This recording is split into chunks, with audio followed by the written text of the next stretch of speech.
Hey everyone, welcome back to Crypto Cash. Thank you so much for joining me here. Welcome back. I'm sure it's probably been a little while since you watched my videos. This is actually my highest amount of views per video on average is CRO coin. So I've caught a lot of views in the past. Obviously, this is a bit on the dated side back in 2021 when things went crazy. The reason why this is happening, keep in mind, this pump here is due to a simple fundamental catalyst. So keep this in mind here.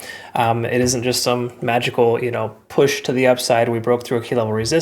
While that could still be realistic, Trump media announced intentional partnership with Crypto.com to launch the ETFs. So that has a lot to do with this here as a fundamental catalyst. These are more likely to continue further up as far as price action is concerned once Bitcoin reaches its bottom. In other words, if Bitcoin were to pull back a little bit, we'll see the true bottom here for this coin. It's pretty safe to presume the local highs here are probably going to work as new lows though. That's generally how it's supposed to work. So we'll take a look at that. I typically like to look at liquidation, but there is no data here for high block capital for liquidation on the back end. So we'll just go ahead and jump right into the daily time frame, work our way down. And I want to say thanks again for being an awesome part of my life. Don't forget to like the video, comment below if you get a chance. Let me know what is your position on CRO. Did you get in and buy that bottom at about 7.5? Let's take a look here though. We can see the daily time frame. We're over the 50, 20-day SMA, and we wicked all the way up to the 200-day SMA and pulled back at 11.6. So that's kind of a new resistance here for us, or tentative resistance. We could see that level before was tested in the past. So interesting stuff here. We can kind of see that resistance range, so to speak, working pretty strong. So future reference, 11.5, 11.6. The price action is likely to reject out there if we try to get up there again. So that's kind of where we're at there. As daily time frame is looking pretty strong though. We can see we're getting closer to 70 in the RSI, generally an area in which we see the price action retrace or pull back. But overall, I really like what I see here so far on the daily. Keep in mind, two strong green days can change a lot considering how low this coin has been for some time.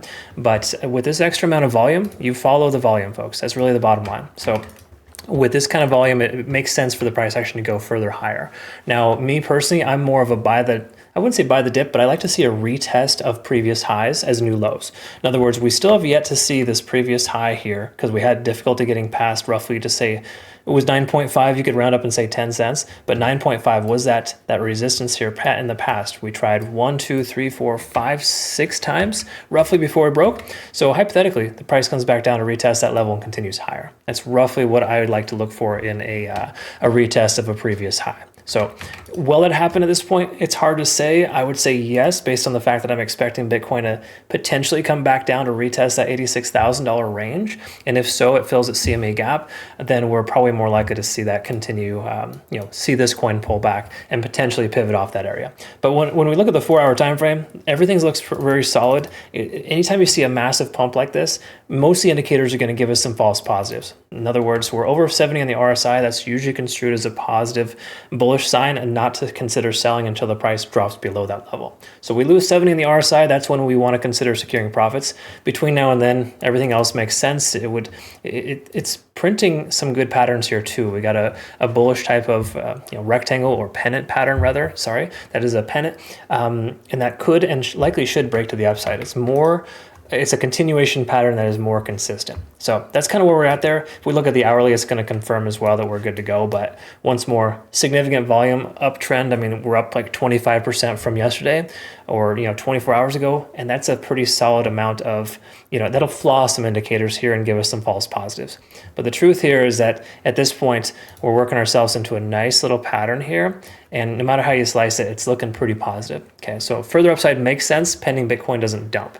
I think if Bitcoin pulls back down to the $86,000 range, I'm going to be very happy to pick some up at about 9.5 to 10 cents. That's what I'm looking for. All right, folks, let me know what your thoughts are. Comment below if you haven't yet already. And also make sure you check us out at Bitunix too. Awesome exchange, no KYC or VPN required. These guys are phenomenal. And I do also post on Twitter, Telegram, and Discord, playout charts that are available for you there if you're curious. Check them out. Look forward to working with you either way. Have a great rest of the day. We'll look forward to seeing the next one. Take care of yourself.